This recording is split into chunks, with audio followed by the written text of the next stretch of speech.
Hi అండి. ఈరోజు కథ పునర్వివాహం. ఇక కథలోకి వెళితే, ఆ రోజు శారదమ్మ చాలా సంతోషంగా ఉంది. తన కూతురి జీవితంలో మళ్ళీ కొత్త వెలుగు రాబోతుందని.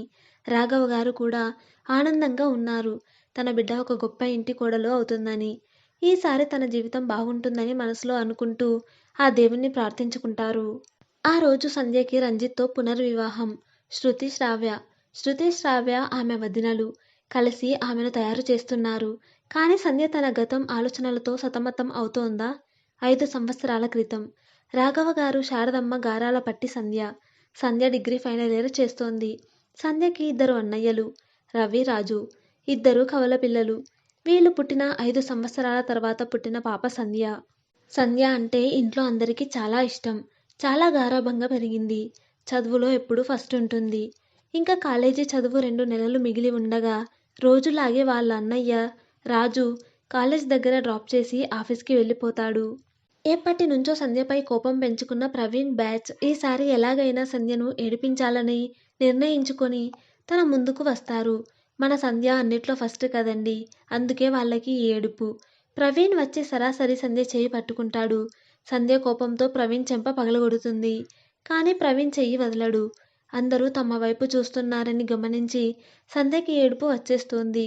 అంతలో ఒక యువకుడు అక్కడికి వచ్చి ప్రవీణ్ షర్ట్ కాలర్ పట్టుకొని సంధ్య చేతిని అతని నుంచి వేరు చేస్తారు. ఈ సమయంలో సంధ్య అక్కడి నుంచి పారిపోయి తన స్నేహితురాలు రాణి వెనకాల దాక్కుంటుంది. ఆ యువకుడు ప్రవీణ్ మరియు అతని బ్యాచ్ను 4 తన్ని తరిమేస్తాడు. తర్వాత ఆ యువకుడు సంధ్య దగ్గరికి వచ్చి మీరు బాగానే ఉన్నారు కదా అని అడుగుతాడు. సంధ్య రాణి వెనుక నుంచి ముందుకు వచ్చి అతన్ని చూస్తూ అలాగే ఉండిపోతుంది. తను చూడ్డానికి చాలా అందంగా ఉన్నాడు. 6.5 అడుగుల ఎత్తు, మంచి రంగు.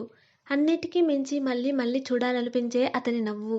తను మళ్ళీ హలో మేడం, మిమ్మల్నే. ఇప్పుడు అంతా ఓకే కదా? నా పేరు ప్రతాప్. నేను ఇండియన్ ఆర్మీలో సోల్జర్ని. మీ పేరు? అప్పుడు సంధ్య తన ఆలోచన నుంచి బయటకు వచ్చి హాయ్, నా పేరు సంధ్య. నేను ఈ కాలేజీలో ఫైనల్ ఇయర్ చదువుతున్నానండి. చాలా థ్యాంక్స్ అండి. సరైన సమయానికి వచ్చి హెల్ప్ చేశారు. అప్పుడు అతను పర్వాలేదండి, సాటి మనిషి సమస్యలో ఉంటే ఎవరైనా సహాయం చేస్తారు అని అన్నప్పుడు ప్రతాప్ సంధ్యకు ఇంకా ఇంకా నచ్చేశాడు. ఇంకోవైపు ప్రతాప్ ఆలోచనలు కూడా సంధ్యపై ఇలాగే ఉన్నాయి. ఇలా మొదలైన వీరి పరిచయం వీళ్ళు ప్రతిరోజు కలిసి మాట్లాడుకోవడం వల్ల అది ప్రేమగా మారింది. మొదట్లో సంధ్య ప్రేమను రాఘవ గారు, శారదమ్మ, రవి, రాజు ఒప్పుకోకపోయినా తర్వాత సంధ్య ఆనందాన్ని దృష్టిలో పెట్టుకొని సంధ్యను ప్రతాప్కి ఇచ్చి పెళ్లి చేయటానికి ఒప్పుకుంటారు. అటు ప్రతాప్ ఇంట్లో అందరూ ఈ పెళ్లిని ఆనందంగా అంగీకరించారు. ప్రతాప్ తండ్రి నందన్ రావు గారు, తల్లి రాధమ్మ, ప్రతాప్కి ఒక చెల్లెలు శ్రావ్య, ఇంటర్ సెకండ్ ఇయర్ చదువుతోంది. అల్లరి పిల్ల. కొత్త పాత అని కాకుండా అందరితో ఇట్టే కలిసిపోతుంది.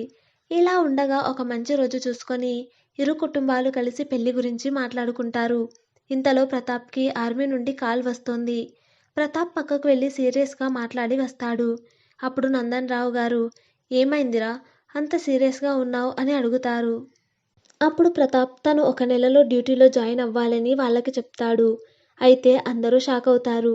మళ్ళీ తేరుకొని పెళ్లి ముహూర్తం 1 వారంలో పెట్టుకుంటారు. అనుకున్న తేదీన సంధ్య ప్రతాప్ వివాహం ఘనంగా జరుగుతుంది. అదే రోజు సాయంత్రం హనీమూన్కి ఊటీకి వెళ్తారు. 1 వారం పాటు సంతోషంగా గడిపి తిరిగి వస్తారు. ఈ కథ ఇంకా ఉంది. అది నెక్స్ట్ పార్ట్లో కొనసాగించబడుతుంది. Thanks for listening.